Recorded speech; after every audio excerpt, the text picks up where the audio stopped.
கேளுங்க தயவுசெய்து.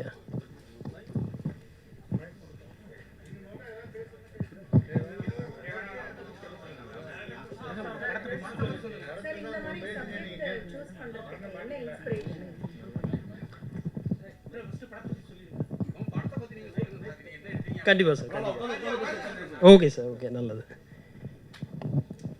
ஸோ அதான் இப்போது தென் சென்னை இந்த மூவி நம்ம எடுத்திருக்கோம். இதோட இன்ஸ்பிரேஷன்னு பார்த்தீங்கன்னா, ஆக்ஷன் த்ரில்லர் ஜானர் எனக்கு பொதுவாக பிடிக்கும். அண்ட் அதுலேயும் வந்து ஒரு எமோஷனல் கனெக்ட் இருக்கணும்னு நினைக்கிறதுனால ஒரு ஃபேமிலி ட்ராமா ஆக்ஷன் த்ரில்லராக தான் எடுத்திருக்கோம். அண்ட் அது நிறைய பேருக்கு இப்போ பார்த்தவங்க எல்லாருக்கும் கனெக்ட் ஆகிருக்கும்ன்ற ஒரு நம்பிக்கை இருக்குது. ஸோ இதோட இன்ஸ்பிரேஷன் பார்த்தீங்கன்னா, சின்ன வயசுலேருந்தே 2 விஷயம் தான் அதிகமாக ஆசைப்படுறது. ஒன்று கிரிக்கெட், இன்னொன்று வந்து film making. And film making வந்து பண்ணுறதுக்கான வாய்ப்பு இப்போ கிடச்சிது. கோவிட் லாக்டவுன் அப்போ தான் வந்து ஃப்ரெண்ட்ஸ் எல்லாம் சேர்ந்து டிஸ்கஸ் பண்ண ஆரம்பித்தோம். அப்போ வந்து ஐடியாஸ்லேருந்து ஸ்டார்ட் பண்ணி தான் இந்த மேக்கிங் வந்து ஸ்டார்ட் பண்ணோம். அண்ட் தென் சென்னையில் சார் இங்கே ரைட் சார் இங்கே ரைட் அண்ட் சைட். சார், தென் சென்னையில் வந்து நீங்கள் காட்டியிருக்கீங்க. வட சென்னை, தென் சென்னை 2 இருக்குது சரிங்களா. தென் சென்னையில் இருக்கிறவங்க எல்லாருமே வந்து பொலிட்டியாக இருக்காங்க. என்னென்னா ரொம்ப மெச்சூர்டாக பணக்காரங்களாக இருக்காங்க. அவங்க தான் வந்து நிறைய இடத்துல வந்து பெண்களை மிஸ்யூஸ் பண்ணுறது, குழந்தைங்களை வந்து அப்படியே விட்டு போகிறது மாதிரி காட்டியிருக்கீங்க. அது உண்மையாலும் நடக்குதா? இல்லை, அதாவது அது வந்து ஒரு இடத்துக்கான அதில் மட்டும் நடக்கிற ப்ராப்ளம் இல்லை. அதாவது குழந்தைகள் வந்து இப்போது குப்பை தொட்டியில் இருக்கிற மாதிரியான ஒரு சில நியூஸ் நமக்கு கேட்குறோம். அது கோவிட் டைம் அப்போ கூட ஒரு சில நியூஸ் அந்த மாதிரி நடந்தது. அது ஒரு ஏரியா ஸ்பெசிஃபிக்லாம் கிடையாது. பிரச்சனைகள் எல்லா இடத்துலையும் தான் இருக்குது. அது ஒரு இடத்த பொறுத்து மட்டும் கிடையாது. அது தென் சென்னையில் மட்டும்தான் நடக்குது, அப்படி சொல்ல வரல. இந்த இடத்துல இந்த கதைக்கு அது தேவைப்பட்டுச்சு. இல்லை ஆக்சுவலாக என்னென்னா நிறைய நியூஸில் நீங்கள் பார்த்தீங்கன்னா அது மாதிரி இருக்கிற ஆளுங்க தான் வந்து குழந்தைங்கள வந்து இது மாதிரி குப்பையில் தொட்டி போடுது. ஆனால் ஒரு சில இடத்துல மட்டும்தான் அடித்தட்டு மக்கள் பண்ணுறாங்க. அது கூட வந்து போலீஸ் ரிக்வயரி பண்ணி கொடுத்துட்றாங்க சரிங்க. ஆனால் தென் சென்னை பணக்கார வீட்டில் நடக்கிற விஷயத்த வந்து போலீஸ் மறைக்கிறாங்கன்னு சொல்லிட்டு ஒரு விஷயம் காட்டுறீங்க. அது உண்மையா? இல்லை, அது அந்த குழந்தை பற்றி வர்றதுல போலீஸ் என்கொயரி இதில் காமிக்கல நம்ம. ஆனால் வந்து ஒரு ஸ்பெசிஃபிக்கான சிட்டி. ஆமாம்,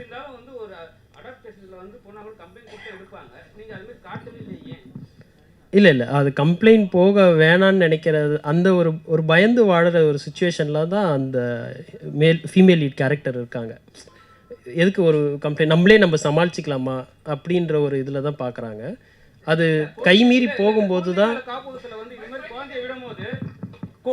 குழந்தைங்க நல்ல காப்பத்தில் வந்து இதுமாதிரி குழந்தைங்க விடும்போது கண்டிப்பாக வந்து கம்ப்ளைண்ட் கேட்பாங்க.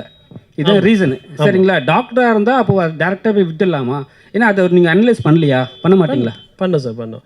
இப்போது இதில் அவங்க பர்சனல் ஃபேவராக கேட்குறதா தானே நம்ம சொல்லியிருக்கோம். இன்னொன்று அந்த மேனேஜர் வந்து சொல்கிறாங்க இல்லைங்களா, இந்த ஆசிரமத்துக்காக நீ எவ்வளோ பண்ணியிருக்க, அதுக்காக நான் உனக்கு ஒரு ஃபேவராக இதை பண்ணுறேன், பர்சனல் ஃபேவராக தான் பண்ணுறோம், அப்படி தான் சொல்கிறாங்க. பிரதர், நீங்களே வந்து பார்த்தீங்கன்னா இந்த படத்தில் ஃபஸ்ட் டைம் பண்ணியிருக்கீங்க அண்ட் டைரக்ட் பண்ணிவிட்டு அண்ட் மெயின் லீடும் பண்ணிட்டீங்க. ஏன் கண்டென்ட் வந்து டிஃப்ரெண்ட்டாக இருந்துச்சு? ஃபர்ஸ்ட் ஆஃப் ஆல் வாழ்த்துக்கள். ஏன் வந்து மற்ற ஆக்டர்ஸ் யாரையும் அப்ரோச் பண்ணலையா, இல்லை நீங்களே நடிக்கணுன்றதுக்காக தான் இந்த படமே எடுத்திருக்கீங்களா? இல்லை அப்படி இல்லை. இன்னும் நம்மளை விட பெட்டராக எக்ஸிக்யூட் பண்ணக்கூடியவங்க இருக்காங்களா, அந்த மாதிரியான ஒரு ஆப்ஷன் யோசித்தோம். அண்ட் ஒரு சில ஆர்டிஸ்ட்டும் ரீச் பண்ண ட்ரை பண்ணோம். ஆனால் எனக்கு பர்சனலி ஃபிலிம் மேக்கிங் எக்ஸ்பீரியன்ஸஸ் இல்லை. அண்ட் அதனால் வந்து மேபி அவங்க அந்த ரீசனுக்காக எடுக்காமல் போனாங்க. நான் அது ப்ரூவ் பண்ணுறதுக்கு என்கிட்ட ஒரு கண்டென்ட் இல்லை. அது ஒருவேளை நான் எக்ஸ்போஸ் பண்ணியிருந்தா, இல்லை அதுவும் பெட்டர் மேக்கிங், இப்போ ஆல்ரெடி எனக்கு ஒரு எக்ஸ்பீரியன்ஸ் இருக்குது, அதை நான் வந்து காமிச்சு ஒரு விசிட்டிங் கார்டாக காமிச்சு கேட்டிருந்தா மேபி இன்னொரு பெட்டர் ஆக்டர்ஸ் கூட கிடச்சிட்ருப்பாங்க. ஆனால் அதுக்கான வாய்ப்பு கிடைக்கல. அந்த நேரத்துக்கு என்னோடய மேக்கிங் இன்எக்ஸ்பீரியன்ஸ் தான் அது ஒன் ஆஃப் த ரீசனாக இருந்துச்சு. சில அப்ரோச் பண்ணோம். ஆனால் யாரெல்லாம் அப்ரோச் பண்ணீங்க தெரியல. இந்த இடத்துல அதை பற்றி பேசுறது கரெக்டாக இருக்குமான்னு எனக்கு தெரியல. அதனால் இப்போ வேணாம். Thank you sir. நீங்கள் அவர் கேட்ட கேள்வியோட தொடர்ச்சி தான். நீங்கள் மற்ற எல்லார்ட்டையும் வேலை வாங்கியிருந்தது பிரமாதமாக இருந்தது. Okay sir. உங்கள் வேலை டைரக்ஷன், ப்ரொடக்ஷன் எல்லாம் இருந்ததுனால கொஞ்சம் இன்னும் பெட்டராக பண்ணியிருக்கலாமான்னு நீங்கள் படம் பார்த்துட்டு ஃபீல் பண்ணீங்களா? கண்டிப்பாக சார், கண்டிப்பாக. இப்போ இருக்கிற எக்ஸ்பீரியன்ஸ் வந்து நான் வேலையை ஸ்டார்ட் பண்ணும்போது இல்லைங்களா. அன்னைக்கு வந்து மிகப்பெரிய ஒரு டாஸ்காக இருந்தது, அந்த வேலையை ஸ்டார்ட் பண்ணணுன்றது தான் இருந்துச்சு. அதை என்னால் ஸ்டார்ட் பண்ண முடிஞ்சதே அது ஒரு பெரிய அச்சீவ்மெண்ட்டாக இருந்தது அந்த பாயிண்ட் ஆஃப் டைமில். இப்போது பார்க்கும்போது கண்டிப்பாக அது இன்னும் பெட்டராக பண்ணியிருக்கலாம்.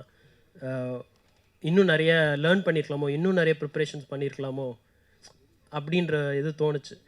கண்டிப்பாக அடுத்தடுத்த இடங்களில் இதை வந்து லேர்ன் பண்ணி பெட்டர் பண்ண ட்ரை பண்ணுறேன். படத்துக்கு பேர் தென் சென்னை, இங்கிலீஷில் படிக்கிறப்போ தென் சென்னை அப்படின்ற மாதிரி இருக்குல்ல. இது இப்படிலாம் இது வரைக்கும் சென்னையில் நடந்த மாதிரி தெரியல. இதுக்கப்புறம் இப்படி நடக்குங்கிறத யூகிச்சு தான் இப்படி படம் எடுத்துருக்கீங்களோ? இது ஒரு கற்பனை கதை தான், வேற ஒன்றும் இல்லை. தென் சென்னை இங்கிலீஷில் நீங்கள் அது பண்ணாலும் அப்படி தான். ஆனால் தென் சென்னை கான்ஸ்டியூன்சி இருக்கு இல்லைங்களா, அதுக்கும் இதே ஸ்பெல் தான் பண்ணியிருப்பாங்க. ஸோ இதை நம்ம எடுக்கிறது இல்லையா. ஸோ ஒன் மோர் விஷயம் என்னென்னா, லைக் தமிழ் ஆர்டிஸ்ட் நீங்கள் கொடுத்துருக்கீங்க. ஆக்சுவலாக என்னென்னா லீடு ஃபீமேல் பண்ணியிருக்கிற ரியா வந்து தமிழ் முழுக்க. ஸோ அந்த வகையிலையும் உங்களுக்கு வாழ்த்துக்கள். ஏன்னா மோஸ்ட்லி இப்போ வர ரீசன் படங்கள் நம்ம எல்லாருமே பார்க்குறோம், நார்த் சைட்லேருந்து தான் வந்து ஃபீமேல் லீடு எடுக்கிறாங்க. பட் தமிழ் சைட்லேருந்து எடுத்துருக்கும் போது பாராட்டக்கூடிய விஷயம். அண்ட் ஏன் அவங்கள சூஸ் பண்ணீங்க? பிகாஸ் மாடல்ன்ற ஒரு ரீசனுக்காகவா? இல்லை அப்படி ஃபஸ்ட்டு அதான் இப்போ நம்ம சொல்லிட்டு இருக்கும்போது ஆர்டிஸ்ட் எல்லாமே நம்ம தேடணும், சூட்டபிள் ஆர்டிஸ்ட், அந்த ஒரு பாயிண்ட்டும் யோசிச்சுட்டே இருந்தோம். இவங்களோட தமிழ் உச்சரிப்பு பார்த்தோம், அது ஒரு பாயிண்ட்டு. இன்னொன்று இவங்களுக்கு வந்து ஃபோட்டோஜெனிக் ஃபேஸாக இருக்கிற மாதிரியான அந்த ஒரு இது பாயிண்ட் இருந்ததுனால தான் நம்ம மெயினாக யோசித்தோம். ஆடிஷன் ட்ரை பண்ணும்போது இப்போது எல்லாருமே ஒரே டைமில் தான் ஆடிஷன் பண்ணாங்க. Like Vatsan and Riya, Suma ma'am, இவங்க எல்லாமே ஆடிஷன் பண்ணிவிட்டு இன்ஃபேக்ட் ரிஹர்சல்ஸ் பண்ணோம். அண்ட் அது எல்லாமே வந்து ஒரு டீமாக அப்படியே ஃபார்ம் ஆக ஆரம்பிச்சது. ஸோ அதுலேருந்தே வந்து இட்ஸ் கெட் கோயிங் அந்த மாதிரி. வில்லனை வந்து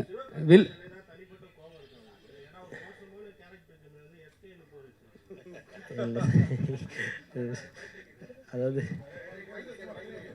இல்லை, சிவகார்த்திகேயன் மேலே வந்து தனிப்பட்ட கோபம் எதுனா இருக்கா? மோசமான ஒரு கேரக்டருக்கு வந்து எஸ்கேன்னு பேர் வச்சுருக்கீங்க. இல்லைங்க, அதாவது இல்லை எஸ்கேன்னா இப்போது சல்மான் கான் கூட சொல்லலாம். யார் இல்லை அப்படி இல்லை எஸ்கேன்னு யாரை குறிப்பிட்டாங்க? இல்லை அப்படி இல்லை. என்ன பேர் சந்தீப்ன்றீங்க, சந்தீப் குமார். இல்லை நான் என்ன விஷயம் இல்லை என்ன விஷயம்னு சொல்லிடுறேன். ஒரு வெரி குட் பெர்ஃபார்மர், அதை நீங்கள் மறக்க முடியாது இல்லைங்களா. வத்சன் அவங்க பண்ணியிருக்கிற ரோல். ஆனால் அவரோட இன்ட்ரொடக்ஷன் பார்த்தீங்கன்னா கதையில் அரை மணி நேரத்துக்கு அப்புறம் வருது. மோஸ்ட்லி ரைட்டிங் அப்போவே படித்தது எல்லாமே எப்படின்னா அனாலிசிஸ் தான். இது பண்ணும்போது என்ன சொல்லலாம், எல்லா கேரக்டர்ஸையும் முடிஞ்ச அளவு ஃபஸ்ட் அரை மணி நேரத்துக்கு முன்னாடியே இன்ட்ரடியூஸ் பண்ணுங்க அப்படி தான் சொல்லுவாங்க. ஆனால் அவங்க வர்றதே வந்து லேட்டாக தான் வராங்க. ஸோ ஆடியன்ஸ் மைண்டில் ரெஜிஸ்டர் ஆகிறதுக்கு ஒரு பேங்கோடு இருக்கணுன்ற அந்த பாயிண்டில் தான் வந்து யோசித்தோம்.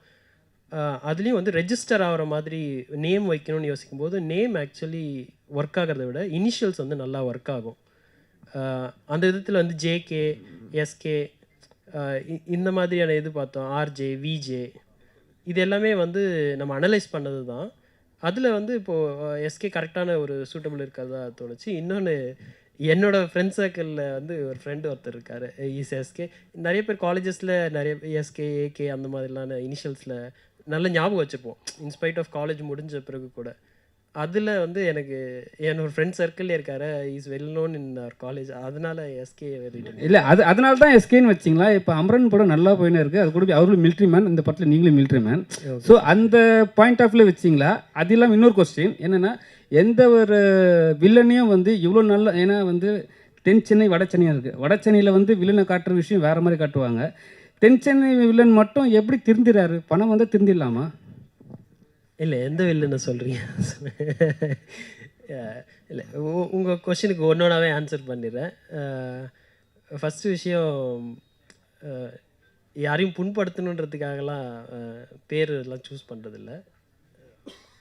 அது அந்த கேரக்டர் ஞாபகம் இருக்கணும். இப்போ ஓவரால் நீங்கள் ஃபிலிம் பார்க்கும்போதே ஒரு சில இடத்துல கனெக்ட் ஆகலை அப்படின்னு யாராவது நினச்சிருந்தா கூட அது இன்னும் என்கேஜிங்காக எடுத்துகிட்டு போகணும். அப்படி தான் அது ரைட்டிங்லேயே நம்ம யோசித்தது, அந்த கேரக்டரை எப்படி அவங்க சீக்கிரமாக ஞாபகம் வச்சுக்க முடியும், அந்த விதத்தில் தான் அவங்களுக்கு அந்த இனிஷியல்ஸ் பேஸ்டு இது வைக்கிறோம். அடுத்த உங்கள் கேள்வி, சாரி சொல்லுங்கள். அவங்க வந்து இப்போது ஒரு க்ரோயிங் அப் மேன், நம்ம நிறைய பேர் வந்து வாழ்க்கையில் பார்த்துருப்போம். நீங்களாக கூட இருக்கலாம், இல்லை உங்கள் குடும்பத்தில் யாராவதுனா இருக்கலாம். என்னென்னா ஒரு செகண்ட் இன்கம், இல்லைன்னா ஒரு சொத்து சேர்க்கணும், அந்த ஒரு ஒரு தொழில் தொடங்கணும் அப்படின்ற ஒரு ஆசை இருக்கும். அந்த ஆசைக்கு வந்து நம்ம ஒரு முயற்சி செஞ்சு போகும்போது பல தடைகள் இருக்கும். அதெல்லாம் தாண்டி அந்த அதை அச்சீவ் பண்ணும்போது அவர் கைவிட்டு போகிற மாதிரி ஒரு சில விஷயங்கள் நடக்குது. அந்த கேரக்டரோட வந்து மெயின் எய்மே வந்து அந்த பார் செட் பண்ணணும், அந்த இடத்த வந்து இன்னும் பெருசாக்கணும். அந்த மாதிரி ஒரு மைண்ட் செட்டில் தான் அவர் இருக்கார். அவர் வந்து லீகலாக எதுவுமே தப்பு பண்ணலை. அது நீங்கள் நல்லா யோசிச்சிங்கன்னா போகணும். லீகலாக வந்து அந்த பிளேஸை அந்த கேங் எடுக்கிற வரைக்கும் அவர் எதுவுமே தப்பு பண்ணல. பார் ரன் பண்ணுறாரு, அவ்வளோதான், வேறு ஒன்றும் கிடையாது. ஆனால் அந்த தொழிலுக்கு வந்து ஆபத்து வருது. திருப்பி திருப்பி அவர் வந்து லீஸில் மாட்டிக்கிறார், ஒரு சிக்கலில் மாட்டிக்கிறார். இது வந்து எனக்கு மட்டும் இல்லை, என்னோடய ஃப்ரெண்ட் சர்க்கிளில் அவங்கக்கிட்ட ஒருத்தவங்க பர்சனலாக பேசும்போது, ஆமாம் நான் ஒரு தொழில் பண்ணேன், அது நஷ்டமாயிடுச்சு, இல்லை அது வந்து இந்த மாதிரி படுத்துடுச்சு, அந்த மாதிரி அவங்க காரணங்கள் சொல்லும்போது அவங்க வந்து நேர்மையற்றவங்களாக இருக்க மாட்டாங்க. நேர்மை இருக்கும், இருந்தாலும் அவங்களுக்கு அந்த வாய்ப்பு சரியாக கிடச்சிருக்காது, இல்லை வேறு ஒரு விஷயங்கள் வந்து அவங்கள தடுக்கி விட்டுருக்கும். அது வந்து அவங்கள வந்து வேறு ஒரு மாதிரி மாற்றிடுது. அப்படி ஆகிற ஒரு கேரக்டர் தான் நம்ம சொல்லியிருக்கோம், டோனி அவங்களோட கேரக்டர். அதனால் அவருக்கு எல்லாம் சரியாக நடந்துருந்தால் அவர் நல்லவராகவே இருந்திருப்பார். கரெக்டுங்களா? மாஸ்க் மேனாக அவர் வந்திருக்க வேண்டிய அவசியமே இருந்திருக்காது அவருக்கு. அது எல்லாருமே வந்து கிரே ஷேட் தான் சார். எல்லாருக்குமே வந்து பார்த்திங்கன்னா நல்ல பக்கமும் இருக்குது, கெட்ட பக்கமும் இருக்குது இல்லைங்களா?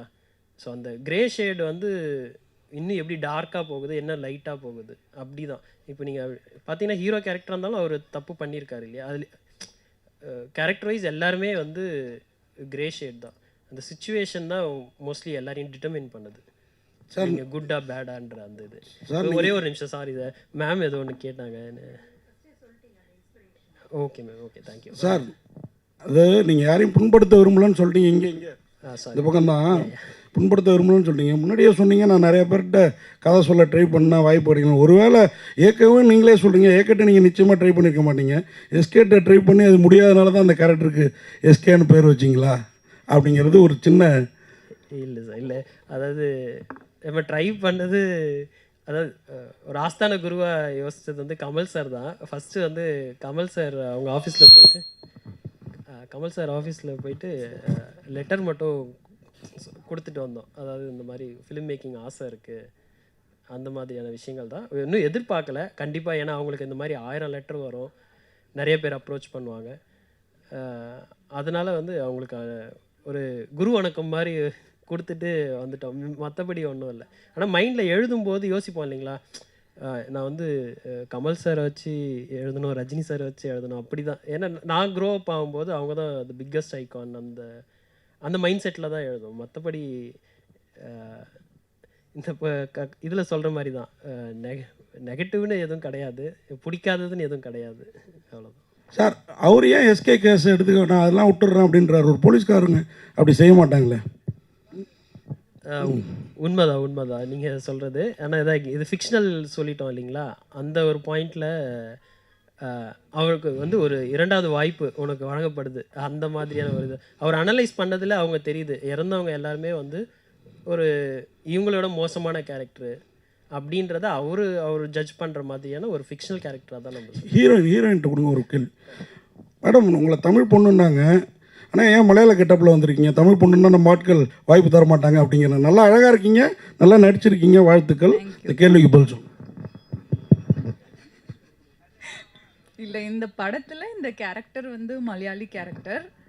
ஸோ சரி, அப்படி சிம்பாலிக்காக சொல்லாமே அப்படின்னு போட்டுருந்தேன், அவ்வளோதான். ரங்க சார், உங்களுக்கு தான் கேள்வி. Yes sir. ஆக்சுவலி படத்து title sequence pre title, but title ஓடும்போதும் ஒரு வாய்ஸ் ஓவர் நரேஷன் கொடுத்தீங்க. Yes sir. ஸோ அதில் வந்து ஒரு எமோஷ்னல் கான்டென்ட் தான் தூக்கலாக இருந்தது. அஃப்கோர்ஸ் க்ரைமும் இருந்தது, but what trumped was emotional content. ஆனாக்க டைட்டில்ஸ் முடிஞ்சு படம் ஸ்க்ரீன் பிளே அன்ஃபோல்ட் ஆக படம் வந்து அன்ஃபோல்ட் ஆக க்ரைம் கான்டென்ட் தான் கொஞ்சம் அதீதமாக தெரிஞ்சுது. அஃப்கோர்ஸ் எமோஷ்னல் கான்டென்ட் இருந்தது, அந்த குழந்தை சமாச்சாரம், அப்புறம் அவங்க இந்த பாசம், உங்கள் ரோல் அவங்க ரோல்லாம். பட் இருந்தாலும் ஒரு அண்டர் கரண்ட் வந்து ஒரு பார் நடத்துறதை பற்றிய முக்கியத்துவம் கூட அதிகமாக கொடுக்கப்பட்டிருந்த மாதிரி ஒரு ஃபீல் வந்தது. அண்ட் ரேப் அப்பில் பார்க்கும்போது ஒரு க்ரைம் த்ரில்லர் இருந்ததை தவிர எமோஷ்னல் கான்டென்ட் கொஞ்சம் it took a back seat. அது வந்து கான்ஷியஸாக நீங்கள் வந்து படம் எடுக்க நடிக்க நடந்த ஒரு நிகழ்வா, அல்லது இட் வாஸ் ஆல் இன்டென்ஷனலா? இல்லை, இன்டென்ஷனல் தான். ரைட்டிங்லேயே வந்து இப்போ டாப்பில் இருக்காங்கன்றதுக்காக சொல்லல. லோகேஷ் கனகராஜ் அவங்களோட மேக்கிங் பிடிக்கும், வெற்றிமாறன் சார் அவங்களோட மேக்கிங் பிடிக்கும். அண்ட் அவங்க மாநகரம் வந்து one of the greatest inspiration. இப்போ நம்ம அதே மாதிரியான ட்ரை பண்ணணும் அந்த இதில் தான். ஃபார் எக்ஸாம்பிள் அது மாதிரி ட்ரை பண்ணி முடியாமல் போனது என்னென்னா காமெடி. இந்த படத்தில் ரைட்டிங்லேயே எங்களால் உள்ளே நுழுத்த முடியல. ஆமாம், இப்போது ஆறு பாலா அவங்களோ இல்லை திலீபன் அவங்களோ கூட வச்சு, இப்போ இவங்க திலீபன்லாம் கூட வந்து இன்னொரு மூவியில், சாரி திடீர்னு நேம் ரீகலெக்ட் ஆகலை, அவங்க சுசீந்திரன் அவங்களோட மூவியில் ஒரு நல்ல காமெடி ரோல்ஸ்லாம் நல்லா பண்ணியிருப்பாங்க. சின்னதாக வந்தாலும் நச்சுன்னு காமெடி இருக்கும். அந்த மாதிரி தான் எதாவது பண்ணணும்னு ரைட்டிங்கில் ட்ரை பண்ணோம். ஈவன் மேக்கிங் அப்போ கூட டியூரிங் த செட்ஸ் கூட ட்ரை பண்ணோம். மேக்கிங்கில் என்னென்னா அங்கே போகும்போது லொக்கேஷனில் என்னென்ன சேலஞ்சஸ் வருதோ அது எல்லாமே நம்மளை மறக்கடிக்க செய்யுது. அந்த மாதிரி அன்லஸ் அது பேப்பரில் இல்லைன்னா அது அங்கே ரொம்ப நேரம் என்ஹான்ஸ் பண்ணுறதுக்கான அந்த டைம் கிடைக்காது. அங்கே அந்த பிரச்சனைகள் எனக்கு இருந்துச்சு. அதனால் அந்த காமெடி இது பண்ண முடியல.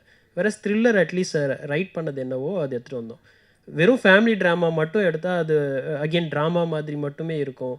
எல்லாருக்கும் வந்து ஒரு அட்டென்ஷன் கிராபிங்காக இருக்காதுன்றதுனால தான் வந்து டெஃபினெட்லி இன்னொன்று நான் ஆக்ஷன் த்ரில்லர் ட்ராமா தான் எனக்கு வந்து ஆஸ் அ ஆடியன்ஸ் நான் பார்க்க விரும்புகிறதே அதுதான். என்னோடய ஜானரே வந்து கொஞ்சம் அட்வென்ச்சர் ஒரு ஆக்ஷன் த்ரில்லர் அந்த மாதிரி பெர்ஸ்பெக்டிவ் தான் பார்ப்பேன். ஆனால் அதுலேயும் ஒரு எமோஷனல் கண்டென்ட் இருக்கணும். Something it has to connect to us. அப்போ தான் வந்து அது லாங் ரன்லேயும் இருக்கும், நம்ம மைண்டில் இருக்கும். அப்படின்றது தான் என்னோட இல்லைங்க சார் சார். இப்போது 50 தேட்டர்களுக்கு ட்ரை பண்ணிகிட்ருக்கோம். தேட்டர் லிஸ்ட்டு இன்றைக்கி மதியம் தான் வரும். அதுக்கான ஒர்க்கும் ஓடிட்டுருக்கு. ஆக்சுவலி அதான் டெலிவரி அண்ட் தேட்டர் லிஸ்ட்லாம் அதில் பார்க்க வேண்டிய வேலை இருக்குது. தேங்க்யூ. இல்லைங்க சார் கொடுங்க சார். நீங்கள் இப்போ பாதி அந்த ஜேனரில் வந்து அவங்க கூடலாம் படம் பண்ணியிருக்கீங்க. இப்போ இவங்க கூட படம் பண்ணும்போது என்ன, ஏன்னா இவங்க ஃபுல் அண்ட் ஃபுல் டீம் வந்து புது டீம், சரிங்களா? அவர் வந்து மியூசிக் டைரக்டர் வந்து டைரக்டர் அண்ட் ப்ரொடியூசர் ஆகிட்டார். இப்போ இவர் வந்து டைரக்டர் அண்ட் ப்ரொடியூசர். எப்படி உங்களை ஹேண்டில் பண்ணாங்க? ஏன்னா நீங்கள் ஒரு சீனியர், சரிங்களா? இப்போ பார்த்து சொல்லியிருக்காரு, இவரை மட்டும் நம்மளால் கொஞ்சம் ஹேண்டில் பண்ண முடியாதுன்னு சொல்லிட்டு ஒரு ஸ்டேஜ்லேயும் சொல்லியிருக்காரு. எப்படி பண்ணீங்க சார்? அதுக்கு முன்னாடி நீங்கள் ஒரு கேள்வி கேட்டிருந்தீங்க, எனக்கு ரொம்ப பிடிச்சிருந்தது. எஸ்கேன்னு பேர் வச்சிங்களேன் ஏன் அப்படின்ட்டு சார் கேட்டிருந்தார்ல. அவர் எஸ்கே போய் ஏகே வந்துருச்சு. நான் நல்ல காலம் யோசித்தேன் ஈகேன்னு வைக்காமல் இருந்தார். ஏன்னா இளங்கோக்குமுன்னு என் பேர் ஆகிட்டு வந்தது. நான் வந்து இவர்கிட்ட கேட்டேன். இவர் வந்து என்ன இந்த கதாபாத்திரத்துக்காக என்னை கேட்டபோது நான் இவர்கிட்ட கேட்டேன், எப்படி நீங்கள் வந்து என்னை தேர்ந்தெடுத்தீங்க? ஏன்னா நான் வந்து என்னோடய 60 வயசில் நான் முதல்ல அறிமுகமான படம் வந்து சிவகுமாரின் சபதம். அந்த முதல் படத்தில் ஆதிக்கு தாத்தாவாக நான் பண்ணேன். ஒரு முழு நீள கதாபாத்திரம். அது வந்து கிராமத்தில் ஒரு நெசவாளியோட கதாபாத்திரம், ஒரே வேஷ்டி சட்டையோட. அதில் என்னை பார்த்துட்டு எப்படி வந்து நீங்கள் இந்த மாதிரி ஒரு டோனின்னு ஒரு பாருக்கு வந்து என்னை நீங்கள் தேர்ந்தெடுத்தீங்கன்னு கேட்டேன். அப்போ அவர் சொன்னார், இல்லை நான் உங்களை ஃபேஸ்புக்கில் ஃபாலோ பண்ணிகிட்டு இருக்கேன் சார். உங்களோட மற்ற ரெகுலர் ட்ரெஸ் பண்ணுற ஸ்டைலு, உங்களுடைய அந்த ஐக்கானெலாம் பார்த்து எனக்கு பிடிச்சிருந்தது. எனக்கு தேவை நான் என்ன கேட்குறேனோ அந்த கதாபாத்திரத்தை உங்களால் கொடுக்க முடியும்னு நம்பிக்கை எனக்கு இருந்தது. நீங்கள் வாங்க அப்படின்னு சொன்னார். அதுக்கப்புறம் தான் நான் போனேன். அது வேறு. ஆதி வந்து என்னுடைய நண்பர், அதனால் அந்த இடம் வேறு. இந்த இடம் வந்து இவங்க ரொம்ப நல்லா நடத்துனாங்க. சினிமாவில் வந்து அது சீனியர் அதெல்லாம் இருக்கட்டும், பட் ஒன்றா சேர்ந்து அது ஒரு டீம் ஒர்க் தான். எல்லாமே டீம் ஒர்க்கு. ஒரே ஒரு விஷயம் மட்டும் இவரை பற்றி சொல்லணும். எனக்கு வந்து இவர் அடுத்த நாள் அல்லது அதுக்கு அடுத்த நாள் என்ன காட்சி எடுக்க போகிறாங்களோ அந்த காட்சியை வந்து இவரும் இவருடைய நண்பர்களும் நடித்து மொபைலில் வந்து அதை வந்து ஷூட் பண்ணி அதை வந்து லேப்டாப்பில் போட்டு கொண்டு வந்து என்கிட்ட காமிப்பார். நான் ஷார்ட் போகிறதுக்கு முன்னாடி தான் இன்றைக்கி எடுக்க போகிறோம், இதோ இந்த கேரக்டர் தான் நீங்கள் பண்ணுறீங்க, உங்களோட மேட்ரு அதுன்னு. ஸோ என்ன வேணும் அப்படின்னு கேட்குறதுல அவர் வந்து ரொம்ப தெளிவாக இருந்தார். அதனால் அவர் என்ன கேட்டாரோ அதை கொடுக்கறது வந்து எங்களுக்கு ரொம்ப எளிதாக இருந்தது. கிரிக்கெட் கேம்லேயை பற்றி காட்டியிருக்காங்க. அதில் வந்து தெளிவான ஒரு விஷயத்த சொல்லவே இல்லை. ஏன்னா யார் என்ன கேமிங் பண்ணுறாங்க, யார் என்ன பண்ணுறாங்க, யார் பெட் பிடிக்கிறாங்க, அது காட்டவே இல்லை. ஏன் அது மாதிரி கொஞ்சம் தெளிவுபடுத்தியிருந்தால் இன்னும் கொஞ்சம் நல்லா இருந்திருக்குமே. இல்லை, அது ஒரு பெரிய கேம். அது பின்னாடி பெரிய ஹிஸ்ட்ரி இருக்குது. அதில் இவர் ஒரு போர்ஷன் மட்டும் தான் எடுத்துக்கிட்டார். அதில் வந்து இவர் பிரதானமாக எடுத்துக்கிட்டது வந்து இந்த டோனி பாருங்கிற ஒரு இடம். அந்த பாரில் வைத்து என்ன செய்கிறாங்க, அந்த பாரில் இருக்கக்கூடிய பின்னாடி இருக்கக்கூடிய குடும்ப சிக்கல்கள், இந்த கதாபாத்திரம் என்ன கஷ்டப்படுதுன்னு காமிக்கிறது மட்டும்தானே தவிர அதையே பிரதானமாக வச்சு பேசணும்னு அது எடுக்கல. மேபி அதனால் அந்த டீட்டெயில் போகாமல் இருந்திருக்கும். பார் வச்சுருங்க எல்லாருமே குடிப்பாங்க, ஹீரோ மட்டும் குடிக்காதமே காட்டியிருக்காங்க. டோனியும் குடிக்கலையே சார். கதை வந்து கொரோனா டயத்தில் அப்போ பார்லாம் அலௌடு இருந்ததா? அதே மாதிரி கிரிக்கெட் மேட்ச் கூட நடந்த மாதிரி எனக்கு தெரியல. துபாயில் லாஸ்ட்டாக நடந்ததோ ஆமாம் சார், அதை தான் சொல்லியிருக்கோம். ஆக்சுவலி பார்த்தீங்கன்னா 2019 நீங்கள் அந்த டைம்லைன் நோட் பண்ணிங்கனாலே தெரியும். நம்ம ஃபர்ஸ்ட் கோவிட் லாக்டவுன் அதெல்லாம் சொல்கிறோம் இல்லைங்களா, அதுக்கப்புறம் அது நடக்காத மாதிரியும் ஸ்டாப் பண்ணிட்ட மாதிரியும் தான் சொல்கிறோம். அதனால தான் அந்த ஃபஸ்ட்டு பிளான் பண்ணுற அந்த மாஸ்க் டீம் இருக்காங்க இல்லைங்களா, அவங்க வந்து அப்செட் ஆகிறதுக்கு ரீசனே அதான். அந்த அந்த பசங்களும் வந்து ஒருத்தவங்களா வெளியில் வர்றதுக்கு காரணம் என்னென்னா, அந்த கையில் இருக்கிற காசு எல்லாமே வந்து தீர்ந்து போகிறதுனால தான் அவங்க வந்து செகண்ட் லாக்டவுன் வரைக்கும் காத்திருந்து அதுக்கப்புறம் வராங்க. அதுவும் வேறு வழி இல்லாமல், கையில் காசு இல்லாமல். அந்த மாதிரியான இதை தான் நம்ம சொல்லியிருக்கோம். சார் அது மாதிரி இதில் நடித்த எல்லாருமே ரொம்ப பொறுக்கி எடுத்து பண்ண மாதிரி இருந்தது. அதுவும் இந்த இவர் இருக்கிறாரு, இவர் அந்த எஸ்கே கேரக்டர், அவர் போலீஸு, சார் இளங்கோ சார் தெரியும் நமக்கு. வேறு லெவலில் எல்லாருமே பண்ணியிருக்காங்க. இது கதை எழுதுகிறப்பே இவங்க தான் யோசிச்சிங்களா? இல்லைங்க, அப்படி இல்லை. அதான் கதை எழுதும்போது நாம் ஸ்க்ரீனில் பார்த்து யாரை வேணுமோ அவங்கள வச்சு தான் எழுதுவோம். அப்போ வந்து இவங்கள பற்றி எல்லாரையும் பற்றியுமே தெரியாது. அப்புறம் ஆர்டிஸ்ட் ஒன்று ஒன்றா நம்ம சூஸ் பண்ண சர்ச் பண்ணும்போது அதுக்கப்புறம் யாரை வச்சு பண்ணால் பெட்டராக இருக்கும், நம்மளோட அவைலபிலிட்டி என்ன, நம்மளால் எவ்வளோ ரீச் பண்ண முடியுது அப்படி பார்த்து தான் பண்ணோம். அப்படி பண்ண பல முயற்சிகளுக்கு அப்புறம் தான் வந்து இளங்கோ சார் ஆகட்டும், நிதின் மேத்தா சார் ஆகட்டும், எங்கள் எல்லாருமே வந்து ரீச் பண்ணது கொஞ்சம் லேட்டு தான். ஆக்சுவலி நம்ம பல சர்ச்சுக்கு அப்புறம் தான் வந்து இவங்க எல்லாமே கிடைச்சாங்க. வட்சனும் அந்த மாதிரி தான். அவங்களோட ஒர்க்கை பார்த்து இந்த இந்த டைமில் வந்து நான் வாசு சாருக்கு வந்து தேங்க் பண்ண விரும்புகிறேன். அவங்க மூலிமா தான் வந்து டீமில் நிறைய பேர் வந்து ஆசைப்படானாங்க. அவங்க இது டர்மரிக் மீடியாவில் கூட ஈபியாக இருந்தாங்க. அவங்களுக்கு இந்த இந்த டைமில் நன்றி சொல்லிக்கிறேன். யா, தேங்க்யூ. அந்த மேடம் கேரக்டர், ஹீரோயின் எல்லாமே நல்லா பொருத்தமாக பண்ணியிருக்கிறாங்க. அடுத்த படத்தில் நீங்களும் இன்னும் நல்லா பண்ணுவீங்கன்னு நினைக்கிறோம். கண்டிப்பாக சார், வாழ்த்துக்கள். கண்டிப்பாக, தேங்க்யூ. மியூசிக் டைரக்டர் பற்றி சொல்லுங்கள் சார். அதை பற்றி ஒன்றுமே இல்லையே. கேமராமேன் வந்திருக்கிறாரு. ஆமாம் சார், ஆமாம். இப்போது உங்கள் எடிட்டரும் வரல, அவங்களோட அவைலபிலிட்டி இங்கே இல்லை. அவங்க ஹைதராபாத் போயிட்டாங்க. அதே மாதிரி மியூசிக் டைரக்டர் அவங்களோட அவைலபிலிட்டி இல்லை. பட் அதர்வைஸ் அவங்களோட ஒர்க்லாம் பார்த்துருப்பீங்க, ரொம்ப நல்லா எக்ஸம்ப்ளரியாக பண்ணியிருப்பாங்க. அண்ட் சாங்குக்கு வந்து சிவா பத்மையன் அவங்க பண்ணியிருந்தாங்க. அவங்க வந்து இலங்கையிலேருந்து அவங்க சாங்க்கு ஒர்க் பண்ணாங்க. பேக்ரவுண்ட் மியூசிக் ஒர்க் பண்ணது ஜென் மார்ட்டின் அவங்க பண்ணாங்க. ரொம்ப நல்லா இப்போ வந்திருக்கு, நீங்கள் கேட்டிருப்பீங்க. Thank you so much. Thank you so much, thank you. And Nitin சாருக்கு யாரோ கொஸ்டின்ஸ் இருந்ததுன்னா கொஞ்சம் நீங்கள் சொல்ல முடியுமா தமிழில்? ஷோர். இல்லை, அது அவங்களே கூட நீங்கள் சொல்லுங்கள். ஏன்னா அவர் வந்து சிவகார்த்திகேயன் கூடலாம் நடிச்சிருக்காரு. ஆமாம் ஆமாம், சரிங்களா. இங்கிலீஷ் பாலிவுட்லாம் பண்ணியிருக்காரு. தமிழில் வந்து அவர் பண்ணும்போது சில விஷயம் வந்து அவரை வந்து ரொம்ப நல்லவராக தான் காட்டியிருக்கீங்க கடைசியாகவே அவரை. ஏன்னா அவர் நல்ல ஒரு ஆக்டர், நல்ல villain.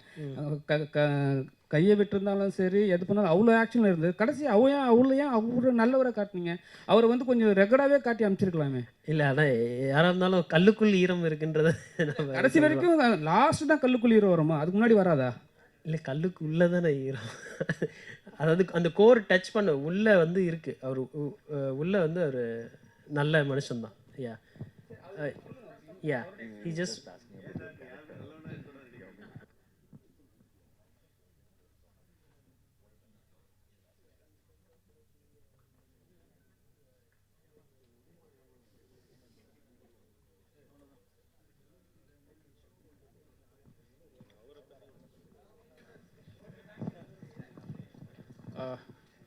First of all, the story demanded that I have to be a negative shade and then have some human factor inside me. Actually, villains are not bad. They are always good. If you see outside the screen life, I think most humble persons are villain only, I believe. And if you see old villains, Amrish Puri, even in Tamil industry. Tamil industry also. Nambiar sir.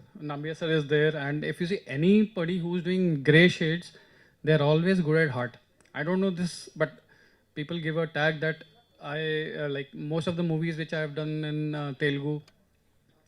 I have been doing antagonist only. Sab mein villain hi kiya hai. I have done villains only. But yes, I am open to everything. I can give a grey shade also, and I can be a positive thing also.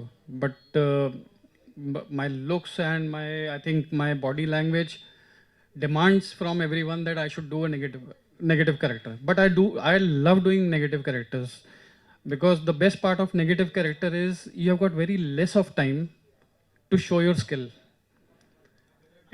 Out of 2 hours, 3 hours, you will be getting 5 minutes, 10 minutes, 15 minutes, maximum 20-25 minutes.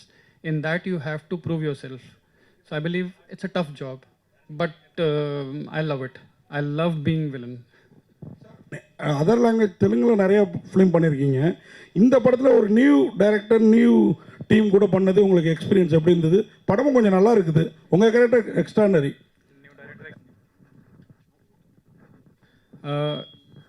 I've done about 6 Telugu movies now, and next one is coming in January with Balakrishna sir. So I had already done Akhanda and all. In that I played main villain. He gave me a call. The director Ranga gave me a call. I did not know him pehle se. I did not know who he is, but he just told that he is a new person and he is passionate about making movies, and he just depicted the story and my character, which I liked. And as for the actor, what does he want? He does not want whether it should be a very old director or a new director. If the story is good and you are happy with what you are doing, I think new or old doesn't matter. It is always you are always open to all good characters. I believe good story is good character. That matters. So and you have seen it, and before this also I had seen the clips what he had made, and for the first time what he's directed, he's doing producer also, he's doing the hero also.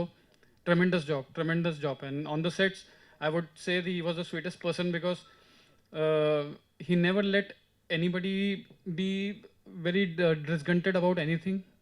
All your demands were met. He very, very sweet person. Whatever the story demanded, and he was very, very clear about it, what he wanted. It is not that I have worked in 6-7 movies and I cannot throw my weight on him. He is very, very clear about his vision, that this is what is supposed to be done. And I believe that should be the thing, because he is the captain of the ship. He is seeing the broader picture. I will be looking at my character only. Okay, how to make my character strong. But his vision is to make all the characters strong and come out as a good team together.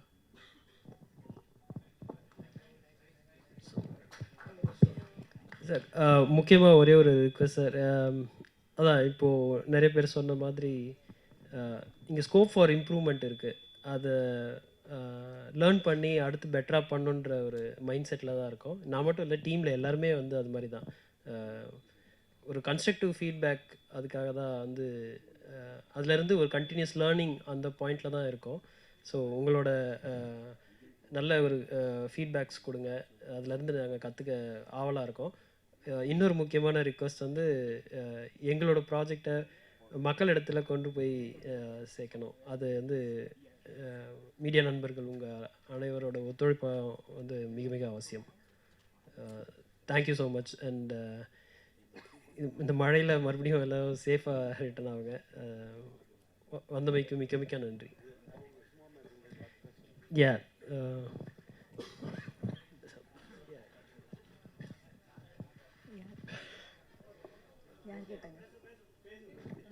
Hello, சொல்லுங்கள். என்ன பேசணும்னு தெரியல. Okay. Experience எனக்கு first time இந்த preview ஷோவில் வரேன். First time press meet witness பண்ணுறேன். கொஞ்சம் நர்வஸ் ப்ளஸ் எக்ஸைட்டட். நிறைய ரோல்ஸ் பண்ணியிருக்கேன், கேரக்டர் ரோல்ஸாக நிறைய படத்தில். பட் இந்த படத்தில் ஒரு லெந்தியான கேரக்டர், ஒரு மெச்சூரான கேரக்டர் பண்ணது ஒரு டிஃப்ரெண்ட்டாக ஃபீல் ஆயிருந்தது. ரங்கா சார் இது ஆப்பர்ச்சுனிட்டி கொடுத்ததுக்கு I am very blessed and happy to be part of this project. கொஞ்சம் தமிழ் அவ்வளோ சூப்பராக வராது, because I am from Kannada background. But Tamil முடிஞ்ச அளவுக்கு நல்லா பேசியிருக்கேன் அப்படின்னு நினைக்கிறேன். அது நீங்கள் தான் சொல்லணும். மற்றபடி thank you so much sir for this. அனைவருக்கும் வணக்கம். ஃபஸ்ட்டு வந்து ரங்கா சாரை பற்றி சொல்லணும். ஏன்னா வந்து ஐடி கம்பெனியில் வேலை பார்த்து அங்கேருந்து ஒரு பேஷன் சினிமா மேலே வந்து 3 அவதாரங்கள் ஒரே நேரத்தில் எடுத்திருக்காரு. தயாரிப்பாளர், இயக்குனர், ஹீரோ. மிகப்பெரிய பொறுப்பு. ஆனால் ஷூட்டிங் ஸ்பாட்டில் பார்த்திங்கன்னா ரொம்ப சாதாரணமாக இருப்பார். எந்த டென்ஷனுமே வச்சுக்க மாட்டார். கரெக்டாக அந்தந்த வேலையை அவங்கவுங்க பிரித்து கொடுத்துருவார். கோ டைரக்டர் ஹரேராம் சார் வந்து ஃபஸ்ட்டு நான் அவரை தான் மீட் பண்ணேன். அவர் நிறைய வந்து அந்த அந்த படத்தில் அவரும் நிறைய அவருடைய விஷயத்தில் நிறையா இது பண்ணார். அவருக்கு முதல்ல நான் நன்றி சொல்லிக்கிறேன். அப்புறம் மேனேஜர் தண்டபாணி சாருக்கு நன்றி சொல்லணும் நான். ஏன்னா அவர் தான் என்னை கொண்டு வந்து இங்கே ஜாயின் பண்ணார் அந்த டீமில். அவருக்கு என்னோட நன்றி. ரொம்ப நல்ல எக்ஸ்பீரியன்ஸ். நான் நிறையா புது இயக்குநர்கள் படங்கள் நடிச்சிருக்கேன். இவரும் வந்து ரங்காவும் வந்து ரொம்ப கேஷுவலாக இது பண்ணார். அதான் சார் சொன்ன மாதிரி அவருக்கு என்ன வேணுமோ அதை கரெக்டாக அவர் கேட்டு வாங்கினார். அதான் அவரோட ப்ளஸ்ஸு. படம் நல்லா வந்திருக்கு. எல்லோரும் சப்போர்ட் பண்ணுங்கள். நாளைக்கு ரிலீஸு. மக்களும் வந்து நிச்சயமாக படத்துக்கு ஆதரவு அளிக்கிறோன்னு வேண்டிக்கிறேன். நன்றி. எல்லாருக்கும் வணக்கம். முதல்ல எல்லாருக்கும் நன்றி வந்ததுக்கு. இந்த மழையிலையும் எல்லோரும் வந்திருக்கீங்க. ஏன்னா சினிமாவில் சப்போர்ட்டும் அன்பும் இல்லைன்னா எல்லாருமே வளர்கிறது ரொம்ப கஷ்டம். அது இதுலேயே தெரியுது. ரொம்ப நன்றி. அண்ட் ரொம்ப சந்தோஷம் இந்த படம் பண்ணதில். முக்கியமாக வாசு சாருக்கு நன்றி சொல்லணும். அவர் தான் ரங்கா கூட கனெக்ட் பண்ணார்.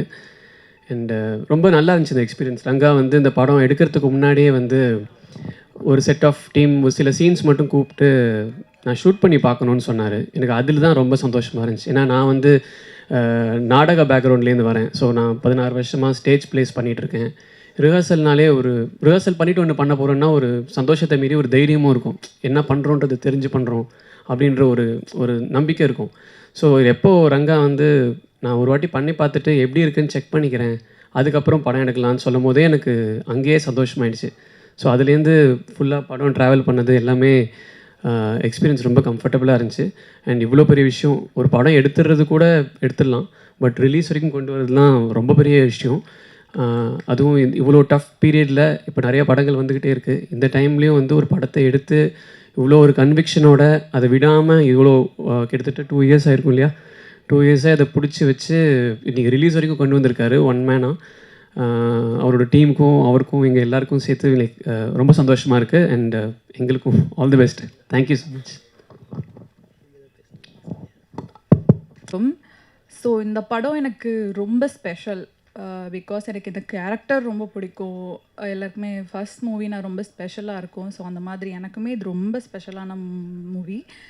ஸோ தென் டைரக்டர் பற்றி சொல்லணுன்னா ரொம்ப சப்போர்ட் பண்ணார். ரொம்ப பொறுமையாக இருப்பார். ஐ மீன் டேக்ஸ் வாங்கினா கூட பொறுமையாக பண்ணுங்க, ஒன்றும் பிரச்சனை இல்லை சொல்லுவார். ஸோ அதனால தான் காமாக ஒர்க் பண்ண முடிஞ்சது அங்கே எல்லாராலையுமே. ஸோ டைரக்டருக்கு ரொம்ப தேங்க்யூ. அண்ட் டிஓபி ஷரத், அவர் ரொம்ப அழகாக எடுத்திருக்காரு, அவருக்கு தேங்க்ஸ். தென் மியூசிக் டைரக்டர் ரொம்ப அழகாக பண்ணியிருக்காரு, அவருக்கும் தேங்க்ஸ். அப்புறம் இந்த தென்சென்னை மொத்த டீமுக்குமே ஹார்ட்லி தேங்க்ஸ். தேங்க்யூ அவ்வளோதான்.